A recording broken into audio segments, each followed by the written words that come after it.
即时新闻综合报道，中央气象局今下午3时许，针对全台多个县市发布大雨及陆上强风特报。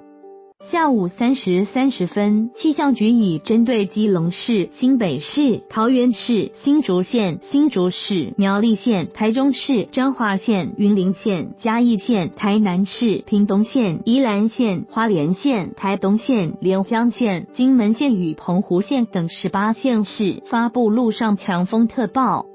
气象局表示，因东北风增强，明下午起，台南以北东半部、海兰屿、绿岛、恒春半岛、澎湖、金门、马祖沿海空旷地区以及邻近海域易出现8至10级强阵风，且有较大风浪，提醒民众若要从事海边活动，请注意安全。